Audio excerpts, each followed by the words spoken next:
This is Orson Welles, speaking from London.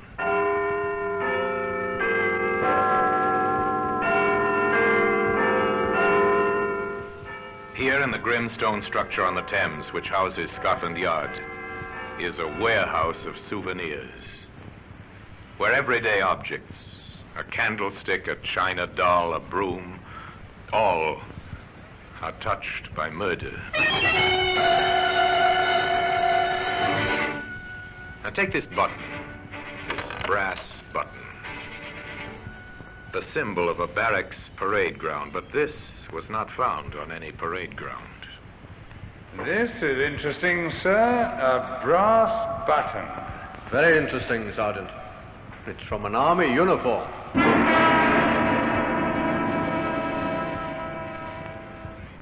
Today, that button can be seen in the Black Museum.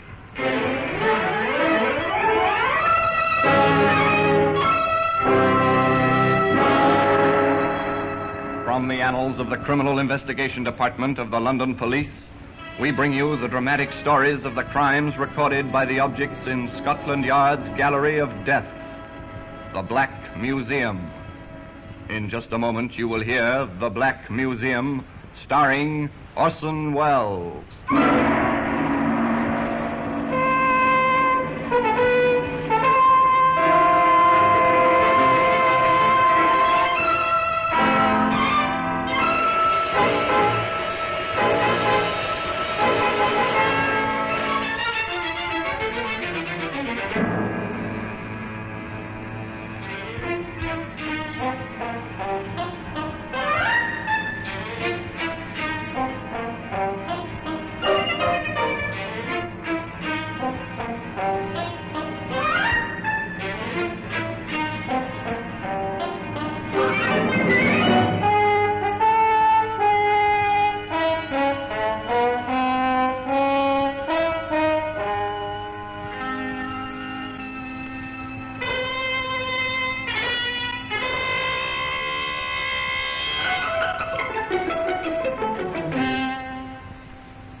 Now, The Black Museum, starring Orson Welles.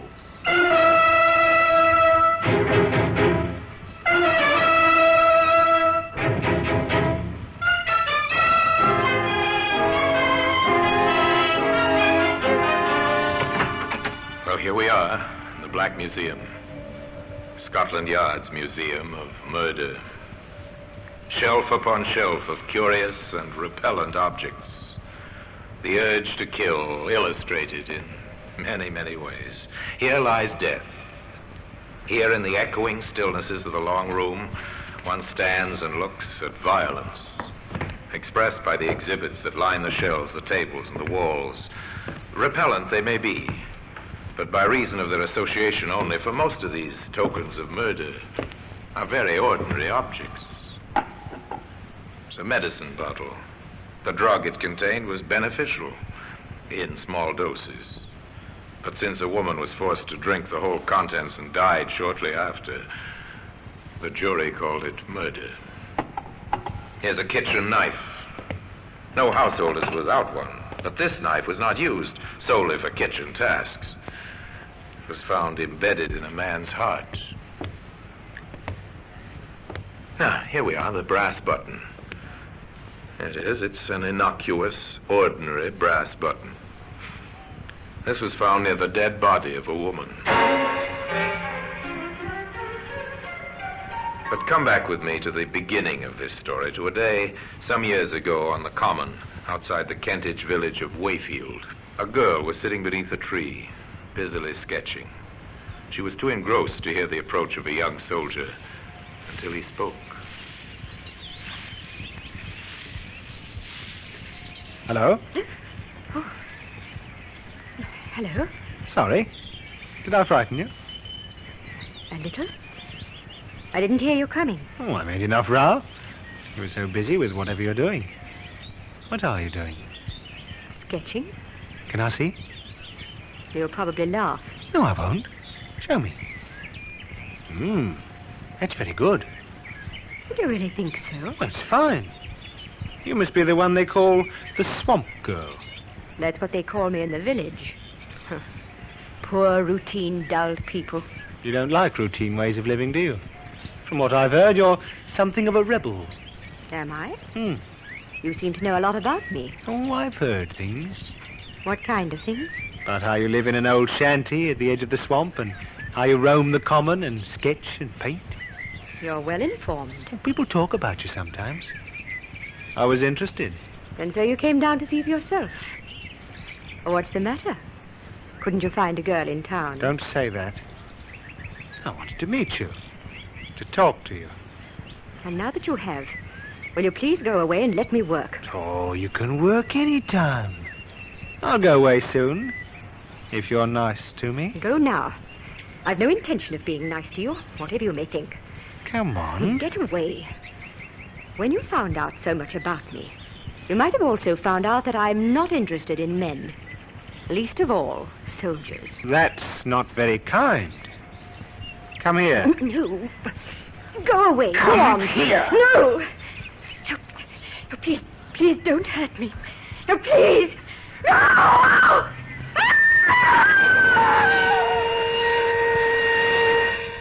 A woman screamed and cried for help on the Wayfield Common, but there was no one within a mile to hear her screams. 2 days later, in the post office at Wayfield, a letter was returned by the postmistress. Mrs. Riley, Yes, Jimmy? that registered letter you sent me out with, there was nobody about to sign for it. Oh, wasn't the swamp girl at home? No, Mum. I called out Miss Morgan, but there wasn't any answer. All right. You can deliver it tomorrow. Yes, Mum. Her name was Jeanette Morgan, but people of the town called her the Swamp Girl because of her vagrant, strange way of living. The next day, Jimmy, the postal messenger, rode out on his bike to deliver the registered letter, but once again the Swamp Girl was not at home. Then, on the way back, taking a shortcut, Jimmy found her. Miss Morgan! Jimmy saw only her legs at first protruding from a bush, which had been meant to hide her. At first he thought she was asleep. But he didn't think so for long. She's dead. I've got to get the police.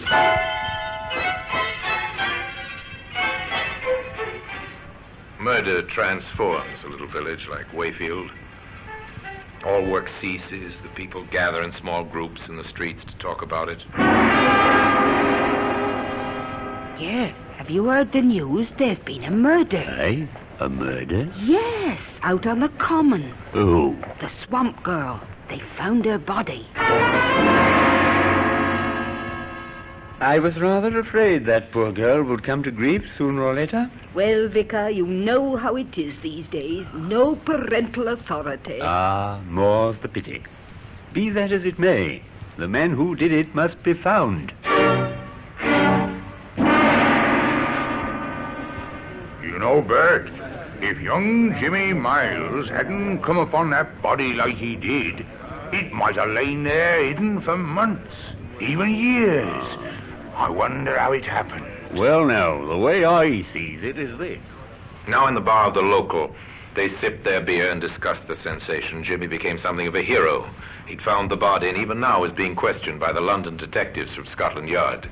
This is Jimmy Miles, sir. Hello, Jimmy. You found the body, I understand. Yes, Inspector Gallico. Was she really murdered, sir? Well, that's what we must find out. And you can help us. Oh, really? How? I believe you rode out to her shanty at the edge of the swamp to deliver a registered letter to Miss Morgan. Yes, that's right, sir. She used to get a registered letter every month. I always took them out. And she had to sign for them, of course. Oh, yes. Then you got to know her, I suppose. Well, don't tell the postmistress, but sometimes I did stay and talk for a while. Uh-huh. And what was she like? Oh, she was nice, really friendly. People said she was a bit peculiar, but I never thought so. And she could draw, sir. Now, think carefully, Jimmy. Did you ever see her with anyone, man or woman? Oh, never, Inspector.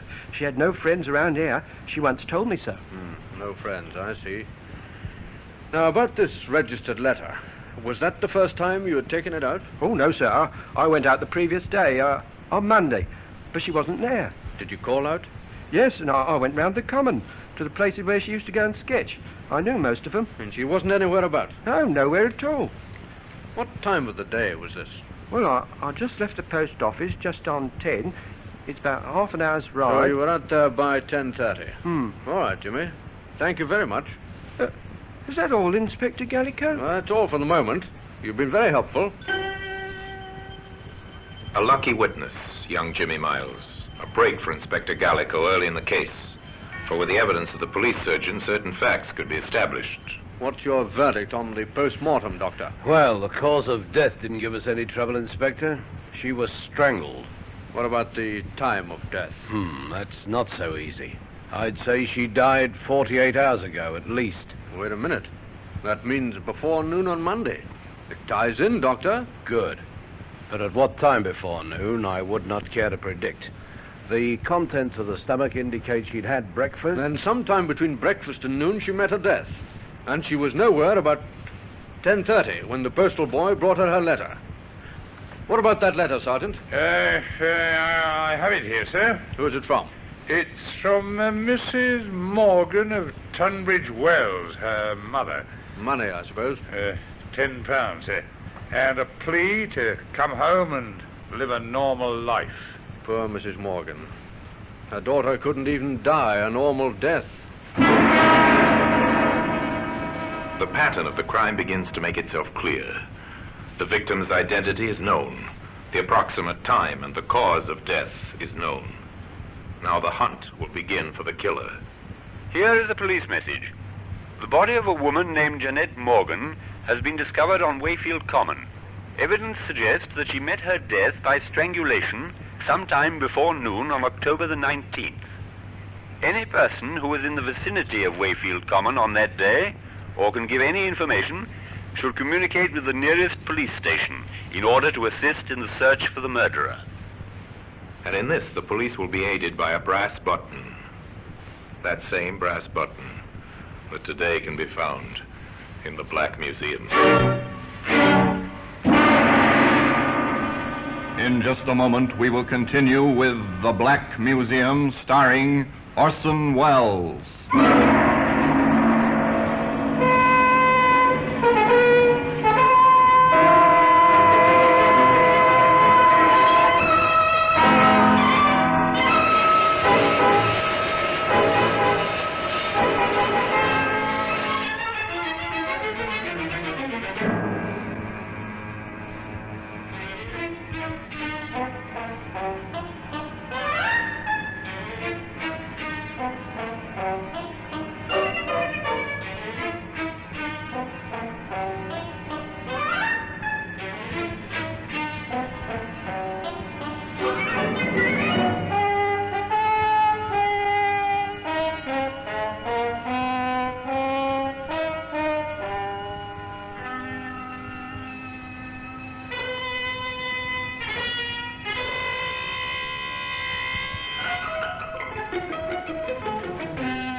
And now we continue with The Black Museum, starring Orson Welles.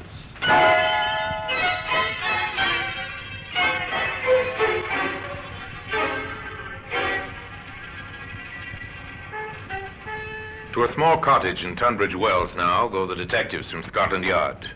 To a house with the blinds drawn where a thin, bitter woman answers their questions in a strangely lifeless voice. Yes, I knew. I knew it was Jeanette when I saw the newspapers. Why didn't you get in touch with us, Mom? Oh, I knew you'd get in touch with me if you wanted me. Besides, what business is it of mine? But she was your daughter. Was she? Jeanette's younger sister lives here with me. Works at a shop nearby. She's my daughter.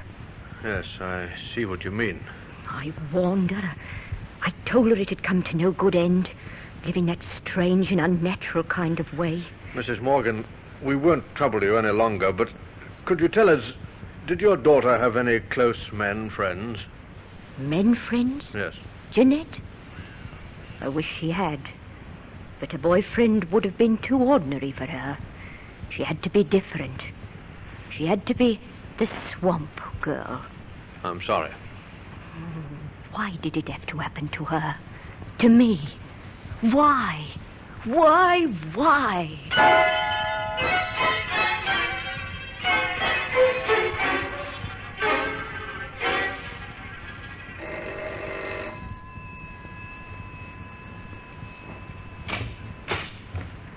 Good evening. Good evening, Vicar. I'm from the police.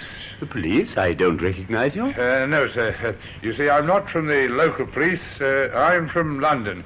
And I'm down here in connection with the murder. Oh, yes, terrible, yes. But how can I help you? Well, you can help a good deal, sir. You see, the local police are pretty short-handed, and Inspector Gallagher has decided that our next move should be to make a very thorough search of the common, particularly round about where the body was found. Oh, I see. And I suppose you want some help from my parishioners? Yes, sir, that's roughly the idea. Ah, very well, then. We'll help you in every way we can. You can depend upon us. All right, Sergeant. Let's get on with the search. Very good, sir. You take Smart and work in from the road. All right, I'll sir. take Rogers and work in from the field side. I'll meet you by the ditch. Yes, that'll be all right, sir.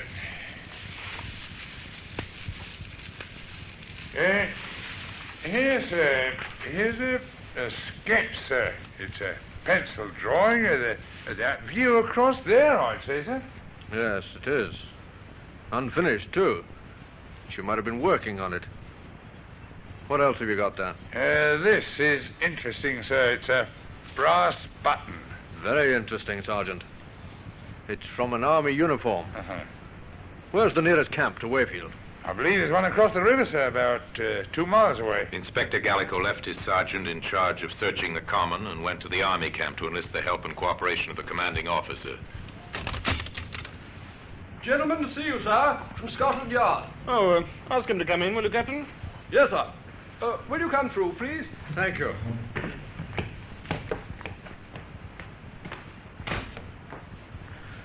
Major Curtis, I'm Inspector Gallico from Scotland Yard. How do you do, Inspector? Sit down, won't you? Well, now, how can I help you, Inspector? I'm here to investigate the murder of Jeanette Morgan. Oh, the Swamp Girl mystery. Yes. Yes, tragic business. Major, not far from where the body was left, we found this. An army button. That's why I'm here. I see. Well, I'd be glad to assist in any way I can, but permit me to hope that it wasn't any one of my men. How many men are there in camp here, Major? Well, at the present time, our unit's strength is 120. We're an engineer section, as you may know. 120 men, huh? Mm-hmm. I wondered if any of them has a button missing from his tunic. Well, if you wish, I'll order an immediate inspection. Not yet, sir. You can assist me in another way first. Oh? How, Inspector? Well, I want a list of all those absent from camp on Monday morning. Oh, that should be easy. There's no leave on any week morning. If anyone was away from camp, it must have been for a special reason. Anyone at all, between the hours of 7 in the morning and 1 o'clock. Well, the adjutant can help us there. I'll get him to make out a list of all those away from camp on Monday morning immediately. The commanding officer was away a short time, and on his return he brought with him a piece of paper containing a list of names. He gave it to the London detective.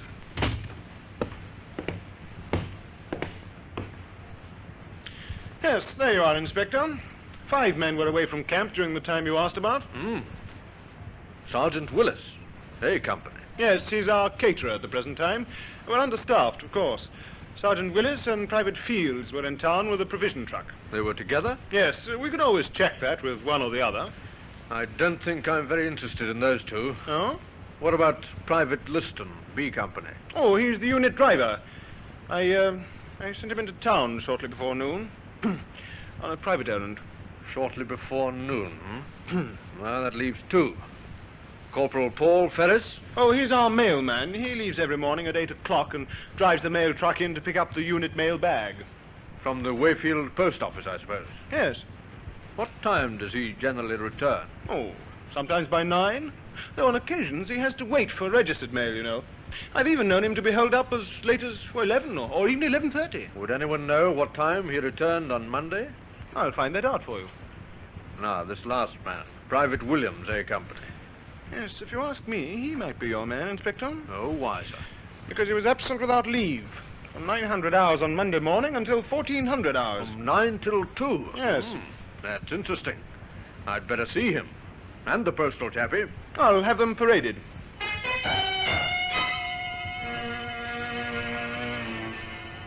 Corporal Ferris, Private Williams, this is Inspector Gallico from Scotland Yard. He has some questions to ask you both. Thank you, sir. Corporal Ferris, we'll take you first. Yes, Inspector. What time did you leave camp last Monday morning on your mail run? At 800 hours, sir. And what time did you return? Well, if I remember correctly, the mail was brought round rather late that morning, Corporal. Yes, sir. I was just about to explain to the inspector. I had to wait for several registered letters. What time did you actually return? Shortly before 1100 hours, sir. Thank you, Corporal. Now, Private Williams. You were absent without leave throughout Monday morning. Yes, sir. Are you able to give a satisfactory account of your whereabouts? I'd prefer not to, sir. Private Williams has consistently refused any explanation of his conduct, Inspector. Oh, that's rather unwise, Williams. If you have an alibi, you'll need it. This is an investigation into murder. Murder? I didn't do no murder. I was with me girl in Wakefield. Ah. What's her name? Hey, Susie Walker, 9 High Street. You asked her if I wasn't there.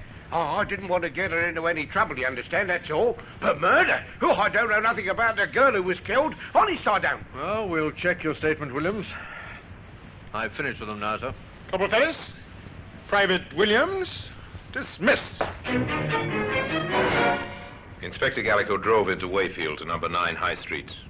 Oh, no. Susie wasn't out with him that day. I remember it distinctly. She went over to see her girlfriend at Kenbury. Well, you can ask her yourself.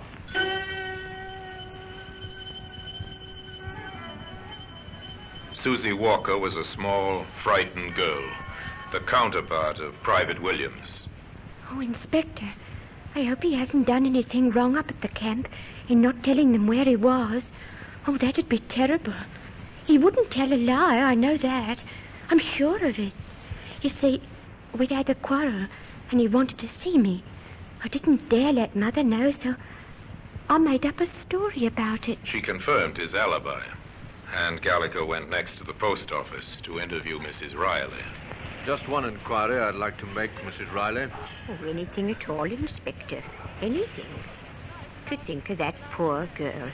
And my Jimmy Miles finding a body. Mrs. Riley, can you recall offhand whether you had any registered mail for the Army unit on Monday?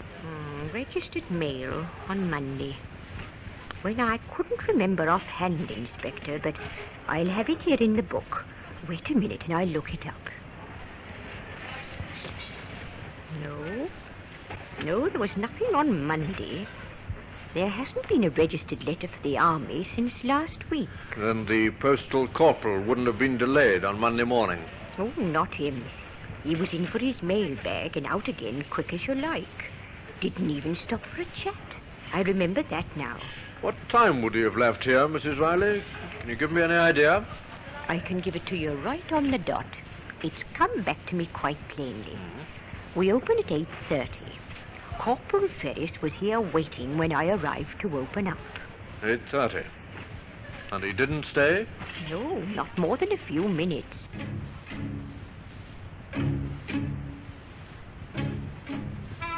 The inspector picked up Sergeant Worthington, and together they drove back to the Army camp.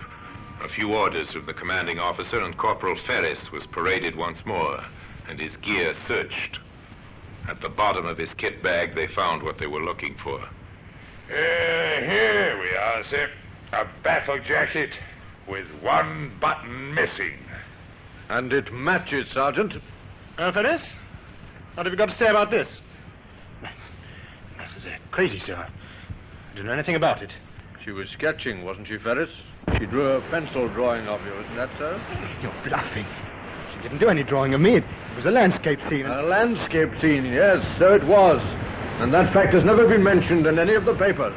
Only the sergeant and I knew that, Ferris. And the killer. Paul Ferris was taken into custody and charged with the murder of Jeanette Morgan, the swamp girl.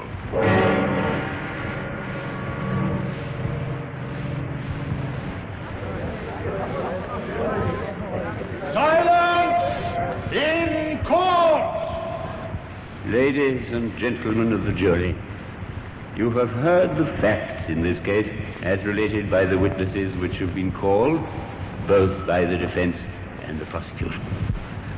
The prisoner stands before you accused of the crime of murder, a particularly brutal murder. A murder without motive. But lack of motive is not necessarily a defense.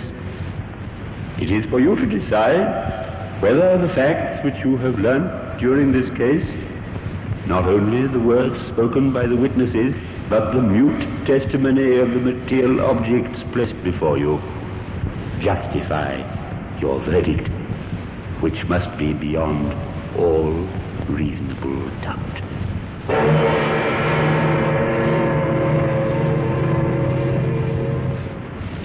The brass button and a slip of the tongue led to his downfall. Today, that brass button occupies a place of honor in the Black Museum.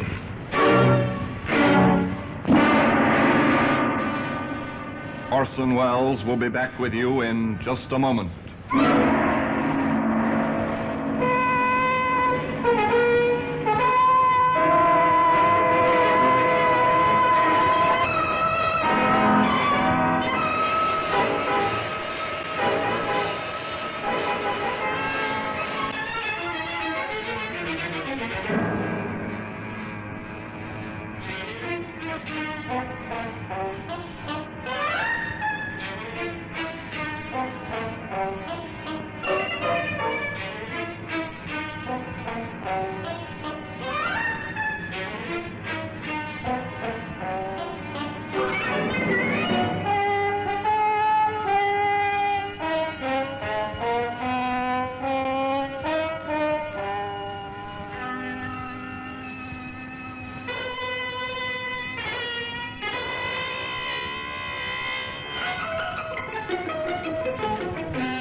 Now here in person is Orson Welles.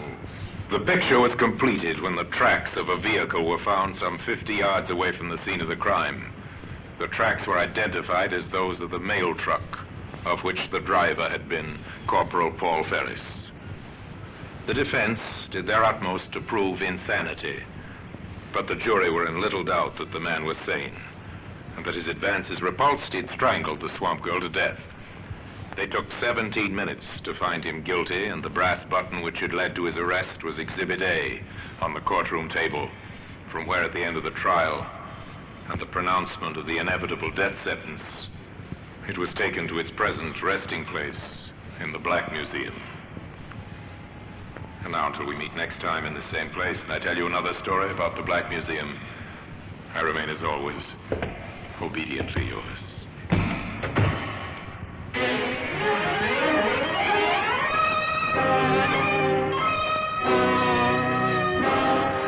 The Black Museum, starring Orson Welles, is presented by arrangement with Metro-Goldwyn-Mayer Radio Attraction.